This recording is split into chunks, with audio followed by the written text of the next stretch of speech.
All right, we are getting ready to square up our blocks for our valve covers that are shaped like a dice. And so your first step is to make sure you have your material, and we label our material sides 1 through 6. And so I'm going to be cutting 2 blocks at a time, so I've labeled both of them. So I have side 1, and then just make sure that opposite of side 1 is side 2.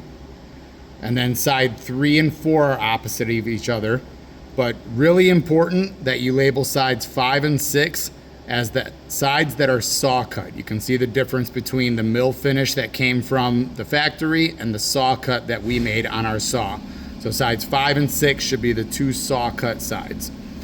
We're gonna make sure we have our set of parallels. We're gonna make sure that our vise is nice and clean. Remember, no metal chips underneath the parallels or on top of the parallels, because that's gonna affect your accuracy. So as I'm setting stuff up, I always just make sure things are wiped down, nice and clean. I've also already used my file and I've deburred all of my cut edges so I don't have any burrs that are gonna hold it off of the parallel. And I have my Sharpie from labeling. So when I go to set these up, because these came out of the same piece and they're the same size, we can cut 2 at a time. Don't try to cut 4 at a time because sometimes it'll let go of the middle 2 while you're cutting. So 2 at a time in this case is okay. And so I'm gonna set up with side 1, snug my vise up, and now just remember side 1 is only gonna be 10 thousandths of an inch. We're not gonna cut more than 10 on side 1 unless it doesn't clean up the top surface. We don't need to tap it down on the parallels just yet, so we leave it floating. And so these parallels, they can move, and that's okay for side 1. Now I'm gonna turn on my machine, and based on our RPM that we've dealt with before, we wanna be right around the 2000 RPM mark, so right there.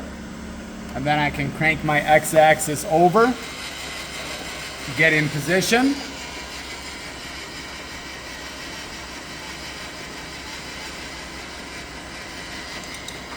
And really, because these are some small parts, I'm just looking and making sure that my facing cutter is about centered over the pieces right there. Now I'm ready to crank up my Z-axis to do my first touch off. Just a couple of reminders that sometimes you guys get yourself into trouble with is make sure that your quill is all the way up and locked. If you have it down and unlocked as you're cutting, it's gonna ramp up the cut and you're gonna be wondering why you don't have a flat cut. As long as it's all the way up, it has nowhere else to go.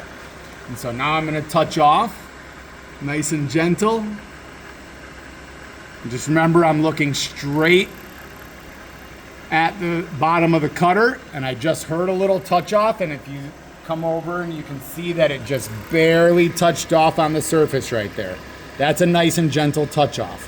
Then I crank off my part, and I'm gonna zero out my Z-axis.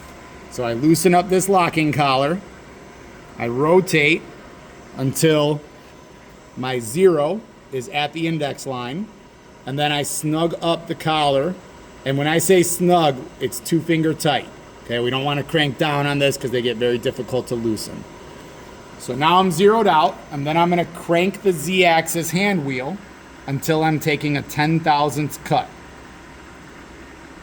Until I move it to 10. Now I'm ready to take my cut. And because I'm only planning on taking 10 here, I'm gonna keep it nice and slow because this is my finish pass as long as it cuts the whole top surface. I would also typically be using a guard, but for the purpose of the video, we want to be able to see really well. And so once I'm finished the cut, I just want to take a look and make sure that it's all nice and flat and clean. And as long as it is, you're done. Side 1 is done.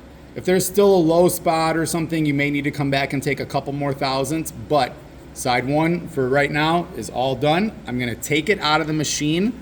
And now, because I just cut these edges, they all have a burr. It's hard to see, but if you kind of feel that hook right there, You're gonna deburr all of that before you flip it over, because those can cause you to be inaccurate when they're sitting down on the parallels. So once I take it out, I deburr it, and I'm gonna set up for sides 2.